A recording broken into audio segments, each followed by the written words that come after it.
right, let's look at inflection points. Remember, an inflection point is where it changes concavity. So notice it's concave down and it goes to concave up, so there'd be an inflection point right there. It's concave up, it goes to concave down, so there'd be an inflection point right there. Concave down to concave up, so an inflection point right there. So 1, 2, 3. All right, this one is concave down and then it changes to concave up, so there's only one inflection point. All right, next it says to find the inflection point. So let's do one. Let's see. Wrong thing. 10.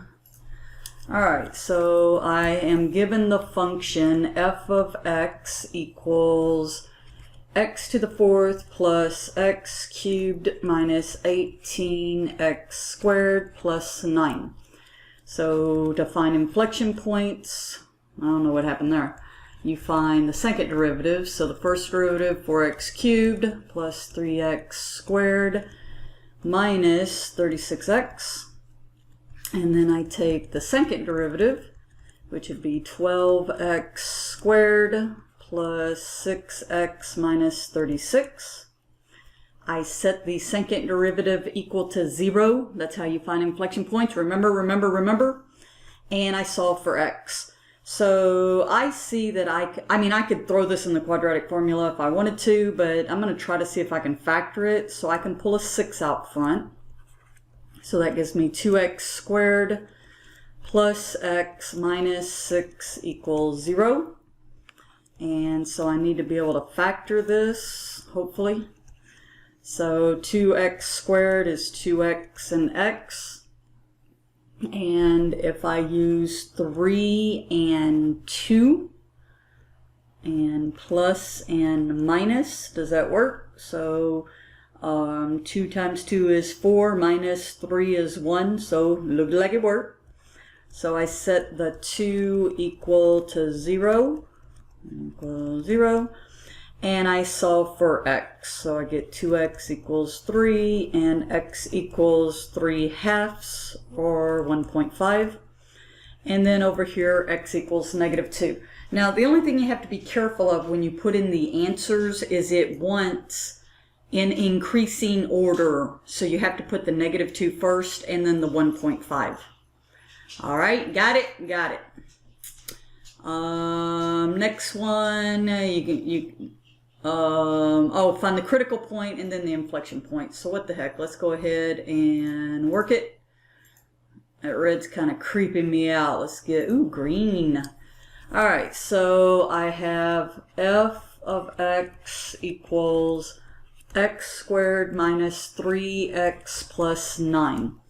How do you find critical points? You take the first derivative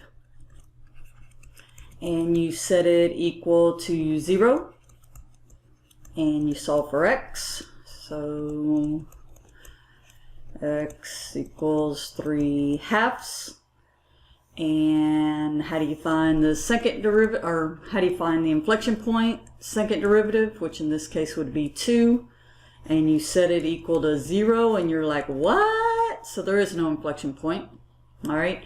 If you know what this function looks like, you would know there's no inflection point because it's a parabola, and so it's definitely not changing concavity. However, it does ask if this is a max or a min. So if to be able to figure that out, then since I don't have a second derivative there, well, no, let's just leave it at that. Because my second derivative, I can't plug in my critical point, but that's okay, it's still positive. And so with it being positive, then we know it's happy, and that would be a min.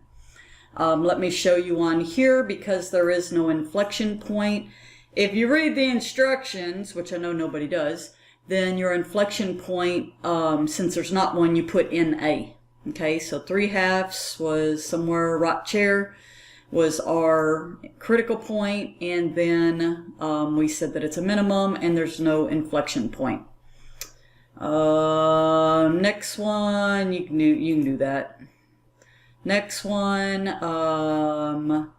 what are the units? Oh, this is a giveaway, centimeters per week. right? Because it's a derivative.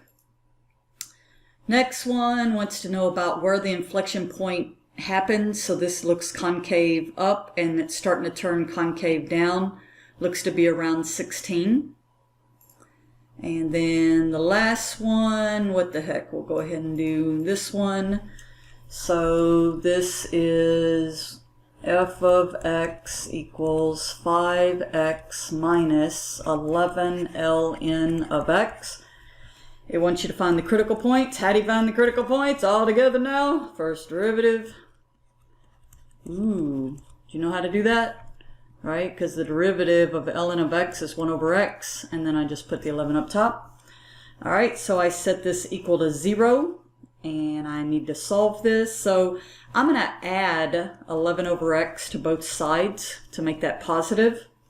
And then I need to get my variable out of the denominator, so I'm going to multiply both sides by x. And then finally I divide by 5, and that's my only critical point. How do we find the inflection point? We take the next derivative. So I'm taking the derivative of this one. The derivative of 5 is just 0. Remember that I can rewrite this as minus 11x to the negative 1. So I'm still using the negative, and I brought the x to the top. So my power rule says bring the negative down. A negative and a negative is a positive 11x to the minus 2. Yes, because I'm subtracting 1, right? All right. So inflection point says set this equal to 0. I could rewrite this like that. Now, how are you going to solve this? If I multiply both sides by x squared, root row, I get that. And so that's a root row. And guess what? Then the answer, 11 over 5, which was our critical point right there. There is no second one, so it says enter NA. And then my inflection point, there is no inflection point. Ta-da! And that's it.